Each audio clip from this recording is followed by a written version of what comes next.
하나님께 영광의 박수 드리겠습니다.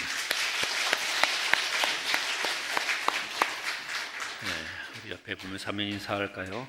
모든 영광 주께 돌립시다. 모든 영광을 주께 돌립시다. 주님의 은혜가 여러분과 항상 함께하기를 바랍니다. 우리 선조들의 좋은 격언이 있습니다. 좋은 약은 입에 쓰지만 병에는 이롭고, 충성스러운 말은 귀에 거슬리지만 행동에는 이롭다 하는 말이 있습니다. 병든 사람이 건강하게 회복하려면 약이 아무리 써도 그 약을 잘 먹어야 합니다. 왕이 행실을 바르게 하려면 듣기 싫은 말이지만 충성스러운 말을 귀담아 들을 수 있어야 합니다. 세상의 지혜자도 이와 같이 우리에게 이야기하지요.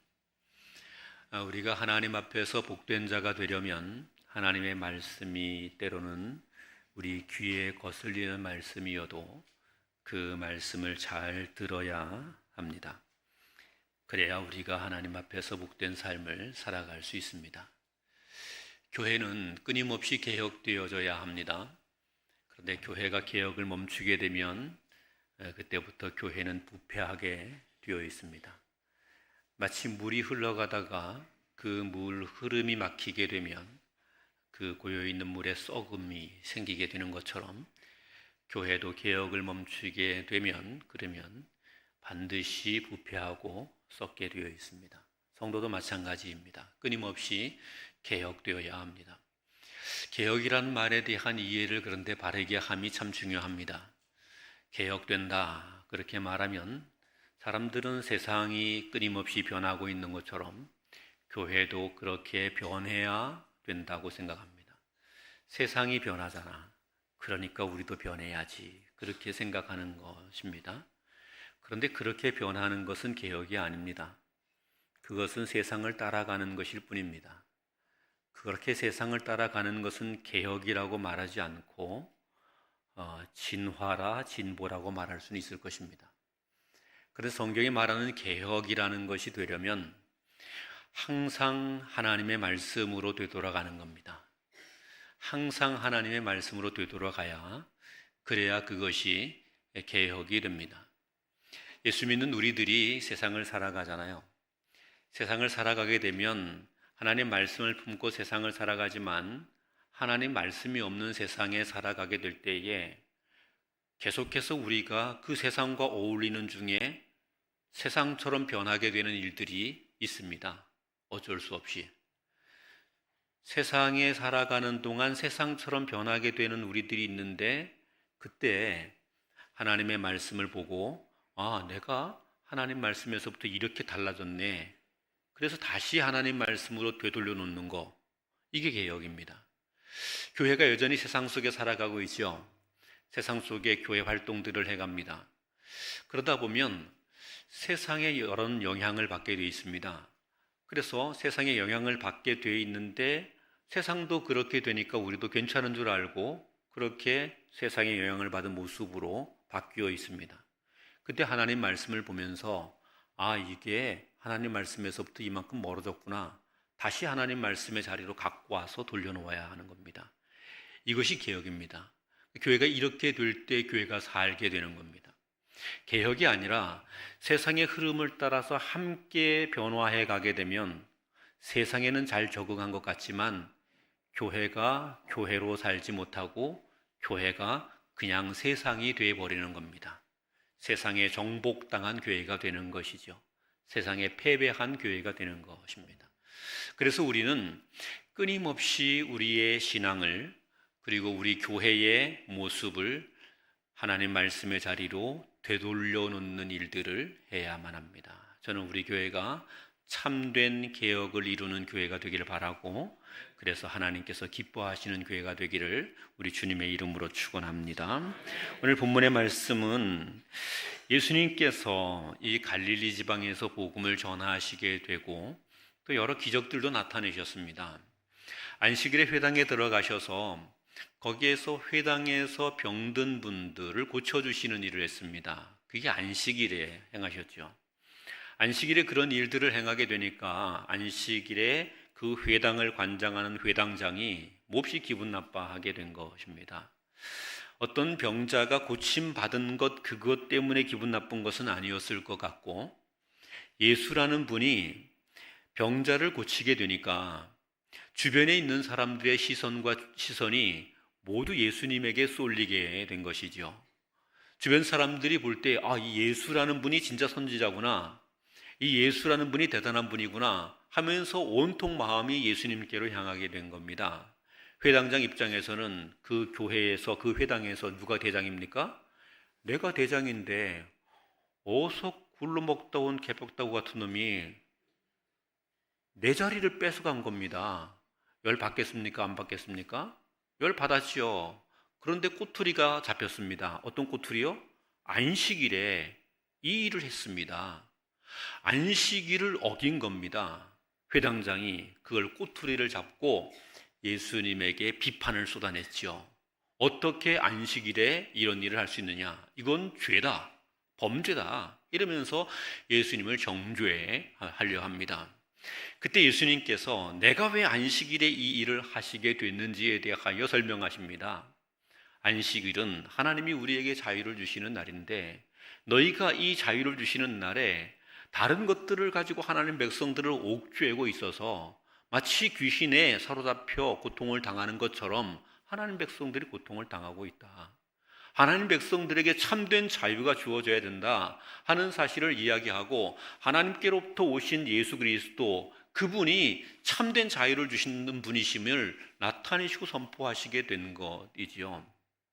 사람들이 여전히 반발하는 사람들이 있었죠. 예수님은 이제 갈릴리에서부터 예루살렘으로 오시기 위해서 여행하시게 됐는데, 그 여행하시는 과정에서 이제는 전과 다르게 무슨 귀신을 쫓아내거나 질병을 고치거나 하시지 않고 말씀만 선포하시는 것입니다. 말씀만 선포하니까 전처럼 사람들이 많이 따르지 않죠.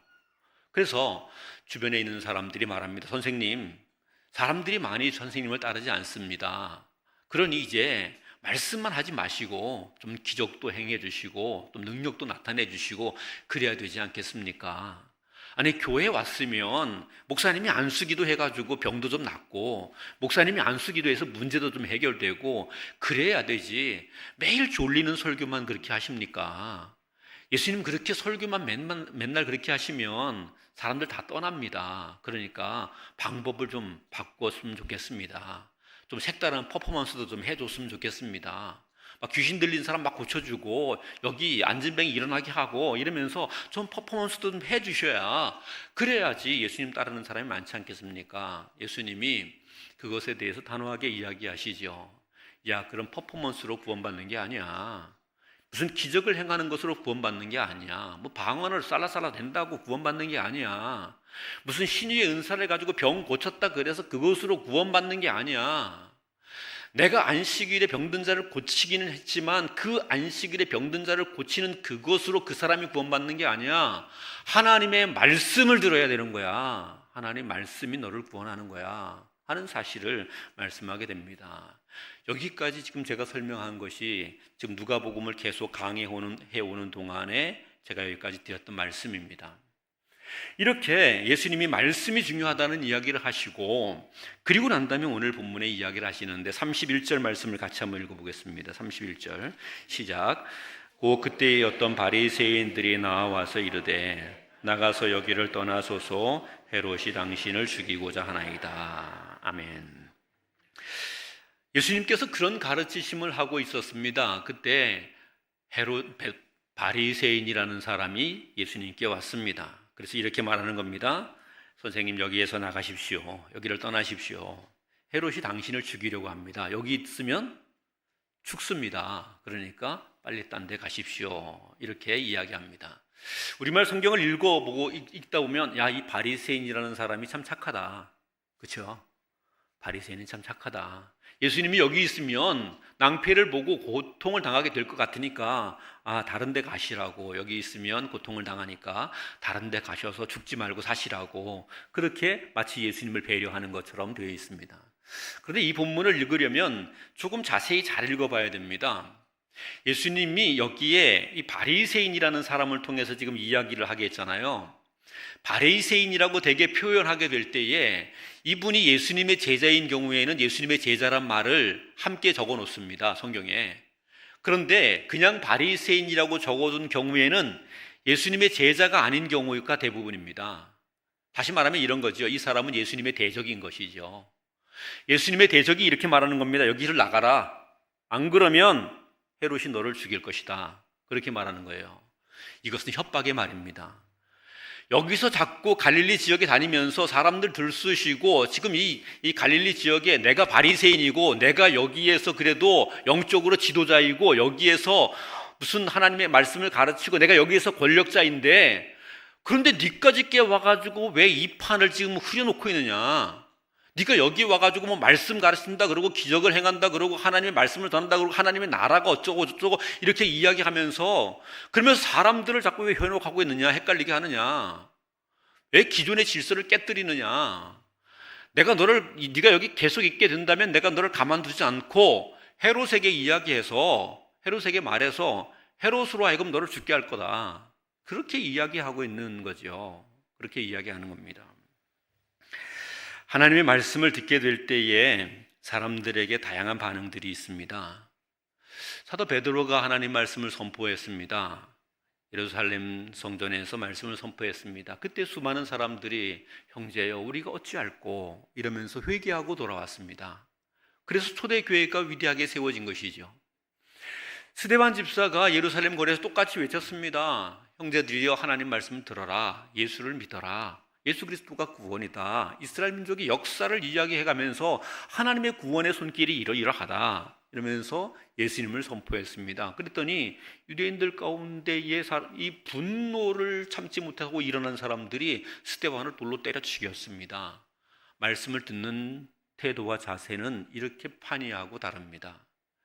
오늘 이 본문에 소개되어 있는 바리새인은 예수님이 하나님의 나라와 복음을 전하고 메시아로서 하나님의 구원 사역을 이루어가게 되는데 그때 이 사람은 어떻게 했는가 하면요, 이 예수님을 위협하고 협박하고 여기에서 떠나라고 그렇게 말하면서 예수님을 거절하고 예수님께 대하여 대항하고 있었다는 거죠. 이것은 옳지 않은 일인 거잖아요. 바르지 않은 일이죠. 말씀에 대한 태도가 아니죠. 그런데 많은 성도들이 사실은 이런 모습으로 신앙생활하고 있습니다. 우리가 아멘 하게 되는 시점이 언제인가? 어떤 목사님이 그렇게 설교하시더라고요. 우리가 언제 설교를 들으면서 하나님 말씀을 들으면서 아멘 하느냐? 아멘 하는 시점은 이때라는 겁니다. 내 마음에 맞는 말을 할 때에, 내가 듣기 좋은 말을 할 때에 아멘 한다는 거죠. 그런데 내가 듣기에 불편한 말을 하면 아멘 하지 않는다는 거예요. 내가 듣기에 거북한 말을 하면 아멘 하는 것이 아니라 분노하는 거죠.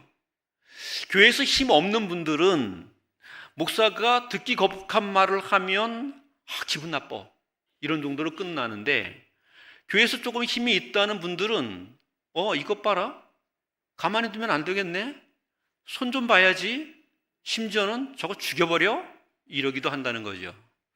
아닌 것 같지만 다 그럽니다. 아닌 것 같지만 제가 우리 교회에서 21년 이상을 이렇게 목회해 가니까 좀 그 맷집도 생기고 그래가지고 이렇게 말하죠. 아마 처음 오신 목사님은 이런 말도 못할 거예요. 예. 그만큼 어렵습니다.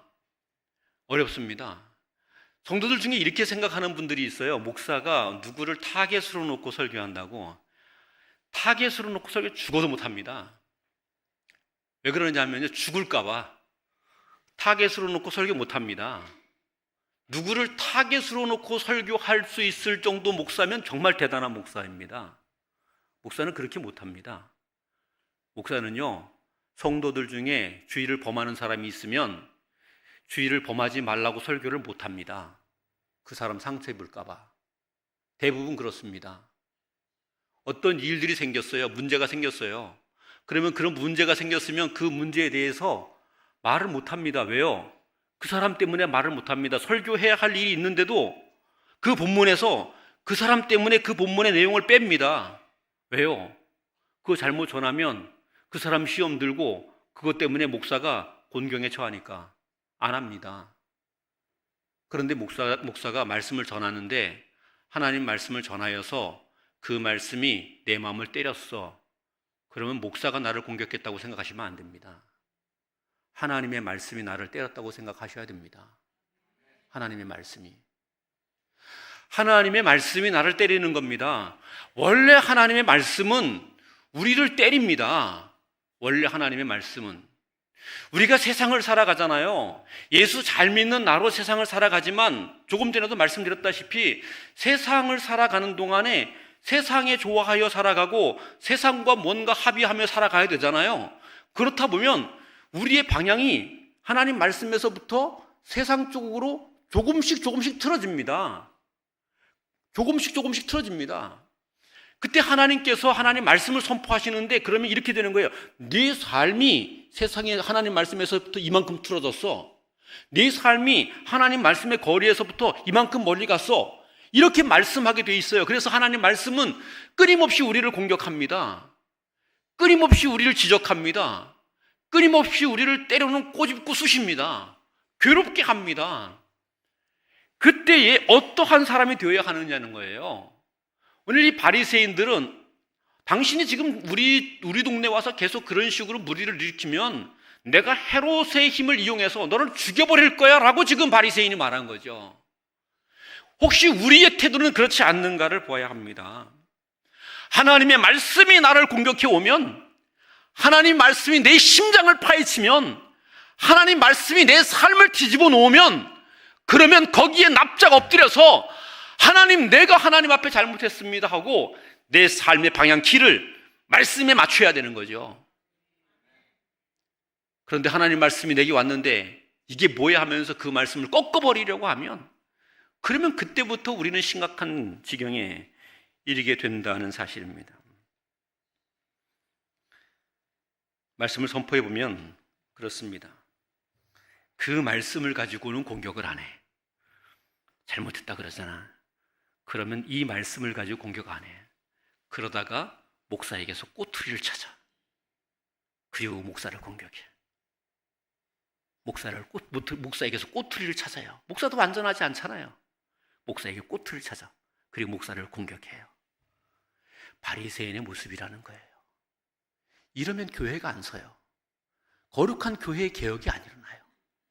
하나님 말씀을 들으면 그 말씀대로 내 방향을 바꿔야 됩니다. 그 말씀. 저는 우리 교회와 성도들이 하나님의 말씀이 나를 공격하고 나를 번거롭게 하고 내 자존심을 상하게 하고 내게 눈물 나게 하고 때로는 내게 신경질 나게 하더라도 그 말씀이 하나님의 말씀으로 내게 왔으면 그 말씀 앞에 힘들어도 아멘하고 순종하며 살아가게 되기를 우리 주님의 이름으로 간곡히 부탁을 드립니다. 보면 32절 말씀, 33절 말씀 같이 한번 읽겠습니다. 32절, 33절 시작. 이르시되 너희는 가서 저 여우에게 이르되 오늘과 내일은 내가 귀신을 쫓아내며 병을 고치다가 제3일에는 완전하여 지리라 하라. 그러나 오늘과 내일과 모레는 내가 갈 길을 가야 하리니 선지자가 예루살렘 밖에서는 죽는 법이 없느니라. 아멘. 본문에 있는 이야기는 이렇게 말하는 거예요. 지금 이 바리새인이 당신이 지금 이 동네 계속 있으면 그러면 당신 죽을 겁니다. 그러니까 여기 있지 말고 딴 동네 가세요. 이렇게 이야기한 거예요. 이렇게 이야기하게 되면 쫄아서 알았습니다. 내가 딴 데 갈게요. 예수님이 그렇게 말씀하셔야 될 것 같은데 그 말씀 듣고 예수님이 지금 바리새인에게 한 말이죠. 너는 가서 저 여우에게 말하라. 저 여우는 헤롯 왕입니다. 저 여우에게 말하라. 오늘과 내일은 내가 귀신을 쫓아내고 병을 고칠 것이고 제3일에는 완전하게 될 것이다. 이렇게 이야기하는 거예요. 이게 무슨 말이에요? 제가 읽어도 잘 모르겠어. 한국말인데 읽어도 잘 모르겠어요. 그리고 하시는 말씀이 그러나 오늘과 내일과 모레는 내가 갈 길을 가야 하리니 선지자가 예루살렘 밖에서 죽는 법은 없느니라. 이렇게 지금 예수님 말씀하세요. 이 말씀이 그냥 들으면 무슨 말인지 좀 이해하기가 어려운 이야기입니다. 여기 함축적인 이야기들이 많이 있어서 그렇습니다. 지금 예수님은 헤롯에게 말하는 것 같지만 사실은 헤롯에게 말하는 게 아니에요. 누구에게 말하고 있는가 하면 헤롯의 이름을 들먹거리면서 예수님에게 말하고 있는 협박하고 있는 그 바리새인에게 하는 이야기죠. 헤롯의 이야기를 하면서 헤롯을 이용해서 네가 나를 죽이겠다고 말하는데 헤롯이 누군지 알아? 헤롯이 여우야. 헤롯이 여우야. 이게 네가 이래라 저래라 한다 그래서 네 뜻대로 움직이는 애가 아니야. 헤롯이 얼마나 영악하고 교활한 놈인데 네가 말한 대로 움직여? 택도 없는 소리 하지 마라. 헤롯은 계산이 빤한 놈이야. 네가 말한 대로 되지도 않을 거야. 그렇게 이야기합니다. 헤롯이 여우여서 네가 말한 대로 되지도 않을 뿐만 아니라 또 동시에 선지자가 예루살렘 밖에서 죽는 법이 없느니라 하는 이야기는요, 예루살렘이라는 관할권 있잖아요. 그게 로마의 통치 가운데 있었어요. 로마 총독만이 예루살렘에 대해서 관할권을 행사한단 말이에요. 선지자라 하면 예루살렘에 관할되어 있는 사람인데 예루살렘에 관할되어 있는 사람을 헤롯이 함부로 건드리지 못해. 그러니까 헤롯을 이용해서 네가 나를 협박하려고 하는데 웃기는 소리 하지 말어. 헤롯을 이용해서 네가 나를 죽일 수 있지 않아.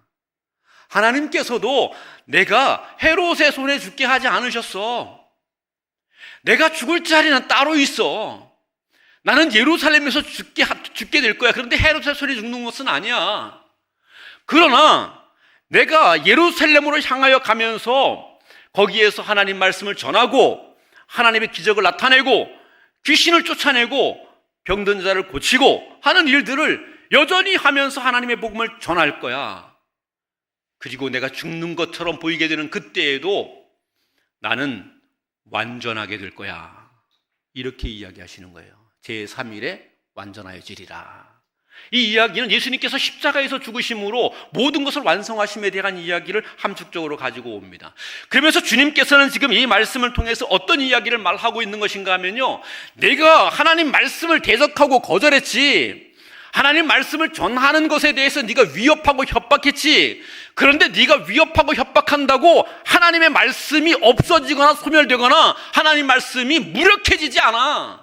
하나님 말씀은 어떤 위협과 협박 가운데서도 견고하게 서며 결국은 이 말씀은 완전하게 성취되는 말씀이 될 거야. 이렇게 이야기하는 거예요. 여러분 기억하시기를 바랍니다. 우리가 하나님 말씀을 거절한다고 그 하나님 말씀이 없어지지 않습니다. 우리가 하나님 말씀을 외면한다고 그 하나님의 말씀이 소멸되지 않습니다. 세상의 권세자들이 하나님 말씀을 짓밟는다 그래서 그 하나님의 말씀이 소멸되거나 사라지거나 망가지지 않습니다. 천지는 없어지게 된다 할지라도 하나님의 말씀에는 1.1액의 변함도 없이 완전히 성취되는 그런 능력이 있습니다. 하나님 말씀 반드시 성취됩니다. 하나님 말씀은 반드시 이깁니다. 하나님 말씀은 승리합니다. 하나님 말씀 그대로 역사하게 될 겁니다. 예수 그리스도로 통해서 선포된 하나님의 말씀, 그 복음의 말씀이 결코 인간이 어떤 짓을 한다 그래서 그것이 망가지거나 소멸되지 않습니다. 언제나 말씀은 승리합니다. 여러분 믿으시기를 바라요. 말씀은 언제나 승리합니다. 그래서 우리가 그 말씀을 믿고 따라가야 하는 거예요. 그 말씀은 언제나 승리하기 때문에, 언제나 그 말씀은 온전하여 완성되기 때문에 우리가 그 말씀을 의지해야 되는 거예요. 예수님께서 십자가에 못 박혀 죽으셨잖아요. 누가 못 박아 죽였습니까? 가룟 유다가 못 박아 죽였어요. 가룟 유다는 누가 조종했습니까? 사탄이 조종했어요. 그러니까 사탄은 어떻게 생각했겠습니까? 예수님을 십자가에 못 박아 죽이기만 하면 게임 끝. 내가 이긴 거야. 그렇게 생각했겠죠. 그렇죠? 예수님을 십자가에 못 박아 죽이기만 하면 이긴 거야. 이렇게 생각했겠죠. 예수님을 거절하고 대항해서 예수님을 십자가에 못 박아 죽이면 나의 승리야라고 막연히 생각했겠지요. 그런데 예수님께서 십자가에 죽으시면서 선포하시는 말씀이 뭐예요? 다 이루었다. 다 이루었다.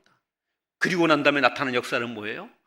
주님의 부활의 위대한 역사를 통해서 죄와 사망의 권세가 완전히 박살나고 마귀의 대가리가 박살나 깨어져 버리고 하나님의 승리, 그리스도의 승리, 하나님의 영광의 승리가 나타나게 되지 않습니까? 하나님의 말씀은 이렇게 이루어지는 겁니다. 그래서 우리가 하나님 말씀을 거역하면 안 돼요. 하나님 말씀에 대적하면 안 돼요.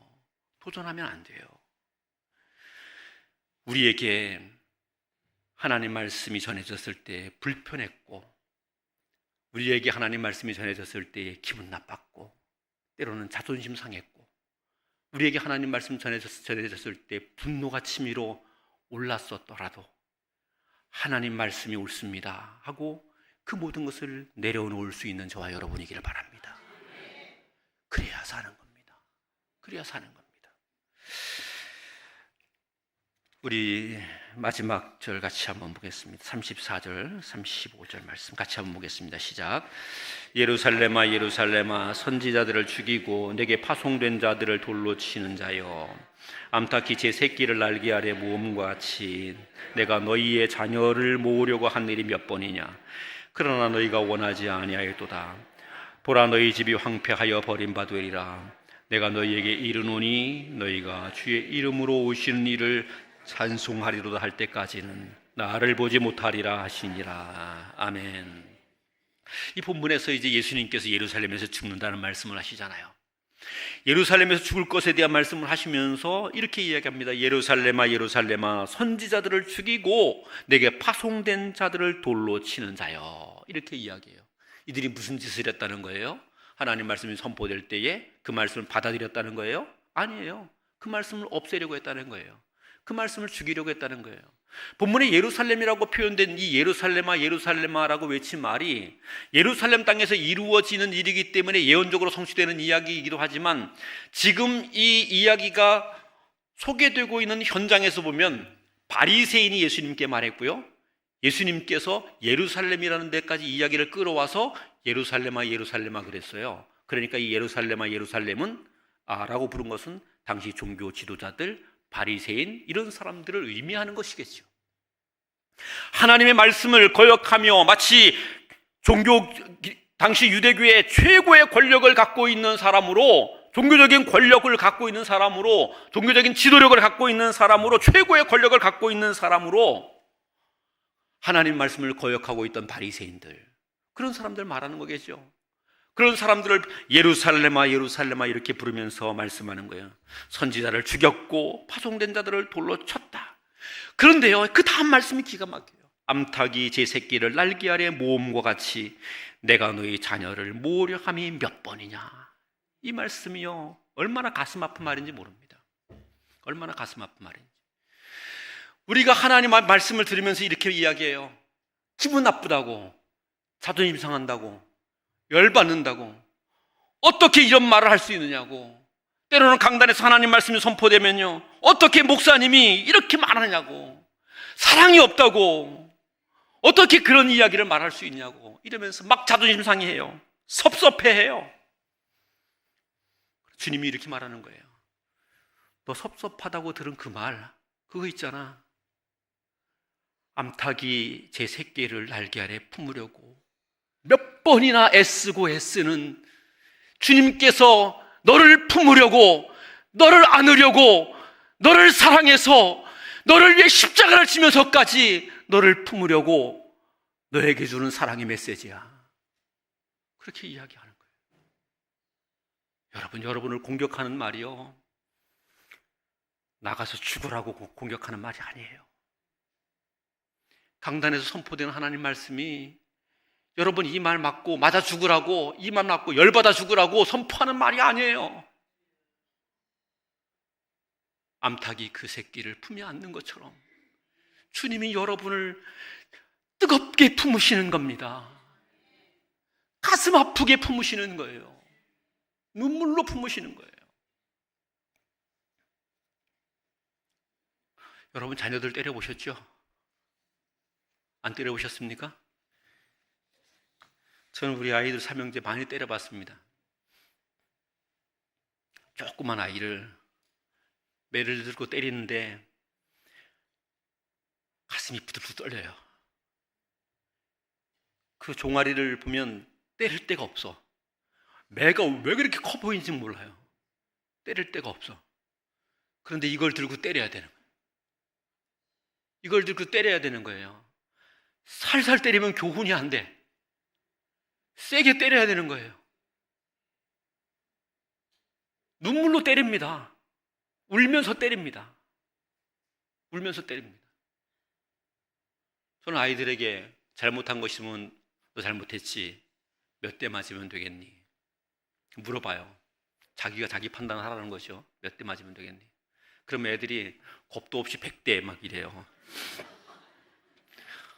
그러면 아빠는 거의 뭐 그 말 듣는 순간 아빠는 뭐 그 하나님 나라 왔다 갔다 합니다. 예. 근데 이제 약은 놈들은 100대까지 말 안 하고 아빠는 안 맞으면 안 돼요. 둘째 녀석이 아주 지혜로워서 아빠 안 맞으면 안 돼요. 야, 안 맞는 건 양심에 좀 문제가 있지. 그러면 아빠 나는 2대만 맞을래요. 뭐 3대만 맞을래요. 이런 식으로 얘기를 해요. 그 첫째 놈은 늘 미련해가지고 한 20대 뭐 이렇게 그렇게 얘기를 해요. 아니 이 회초리가 이게 별거 아닌 것 같지만 20대를 제 속으로는 야 자식아 좀 생각 좀 해봐라. 내가 때리는 사람 입장도 생각해봐라. 20대를 내가 어떻게 때리니? 20대를 어떻게 때리니? 마음 아파서 내가 어떻게 때리니? 애들에게 때릴 때는 꼭 그럽니다. 너 지금 20대를 얘기했는데 너 20대 맞아야 돼. 네가 생각해도 그렇잖아. 그런데 오늘 아빠가 너에게 19대는 유보해두고 한 대만 때릴게. 다음에 잘못하면 이 19대 맞고 또 맞는 거야. 그런데 저는 한 대 이상 때릴 수가 없는 겁니다. 때리는 게 너무 아파서, 너무 힘들어서 때릴 수가 없는 겁니다. 그런데 교훈을 위해서 때리는 거예요. 2대는 못 때리는 거예요. 3대는 못 때리는 거예요. 한 대 때리고 나머지는 유보하겠다고 그러는 거예요. 근데 왜 때립니까? 아이를. 아이에게 왜 야단을 칩니까? 아이 자존심 상하는 말을 왜 합니까? 뭐 때문에 해요? 그 아이가 바르게 배워야 하기 때문에. 바르게 배워야 하기 때문에. 예루살렘아 예루살렘아 선지자들을 죽이고 내게 파송된 자들을 돌로 치는 자요. 지금 뭐 하고 있는 거냐? 하나님 말씀에 대해서 대들고 거절하며 그 말씀에 대해 돌을 들어 던지는 겁니다. 그런데 그렇게 맞아가면서 내가 너를 품에 안는다고 말해요. 암탉이 제 새끼를 날개 아래 모험과 같이 네 자녀를 지금 품에 안는다, 품에 안는다. 그런데 이것을 몇 번이나 했느냐 이렇게 이야기해요. 사랑하는 성도 여러분, 오늘 여러분에게 들리는 이 말씀이 또는 지금까지 들어온 하나님 말씀 가운데 그것 때문에 여러분이 상처된 것이 있으면 주님이 애달픈 심정으로 여러분을 품에 안으려고 하셨던 그 사랑인 것을 기억하시기를 바랍니다. 그 사랑인 걸 기억하시기 바랍니다. 그리고 그 사랑의 품에 여러분이 안기시기를 바랍니다. 근데 본문은 이렇게 또 말해요. 보라 너희 집이 황폐하여 버림바 되리라. 내가 너희에게 이르노니 너희가 주의 이름으로 오시는 이를 찬송하리로 할 때까지 나를 보지 못하리라. 주님이 이렇게 말해요. 그 말씀이 앞에 보니까 그러나 너희가 원하지 아니하였도다. 그러나 너희가 원하지 않았도다. 그러나 그럼에도 불구하고 또 거절했도다. 하나님이 우리를 품으실 때에, 말씀으로 우리를 품으실 때에, 때로는 말씀으로 우리의 삶을 지적하시면서 우리를 품으실 때에 그 말씀으로 우리가 돌이켜야 하는 겁니다. 우리의 마음을 바꾸어서 그 주님께로 우리가 가야 하는 겁니다. 그 주님의 품에 안겨야 하는 겁니다. 그리고 주님, 내가 잘못했습니다. 내가 하나님의 말씀에서부터 이만큼 떠나 있었습니다. 내가 하나님께로 돌이킵니다. 나를 긍휼히 여기시고 나를 불쌍히 여기시고 나를 다시 안아주십시오 하면서 그분 앞에 엎드려야 하는 거예요. 그러면 사는 거예요. 그러면 복이 되는 거예요. 그러면 은혜가 되는 거예요. 그런데 이것을 원치 아니하였도다. 바리새인들이 원치 않았대요. 그러니까 그 다음 말씀은 보라 너희의 집이 황폐하여 버림받으리라. 이 무서운 말씀을 하시요. 사랑하는 성도 여러분, 주의 말씀으로 우리를 품으실 때 아멘하여 순종하여 가기를 원합니다. 우리가 이 말씀을 원치 아니하여 거절하고 또 거절하면 주님의 심판대 앞에 부끄러움으로 설 수밖에 없습니다. 주님의 진노를 피할 길이 없습니다. 우리가 그래서는 안 되잖아요. 우리가 그렇게 되면 안 되잖아요. 주님 앞에서 감사함으로 영광을 돌리며 찬송하고 그 하나님 앞에서 우리가 함께 기뻐할 수 있어야 되잖아요. 하나님 말씀을 순히 들읍시다. 그 말씀에 순종합시다. 그 말씀이 나를 품으시는 주님의 사랑인 줄 알고 그 말씀과 동행함으로 저와 여러분의 삶에 하나님의 은혜가 더욱 충만하게 되기를 우리 주님의 이름으로 축원합니다. 기도하겠습니다. 하나님 감사합니다.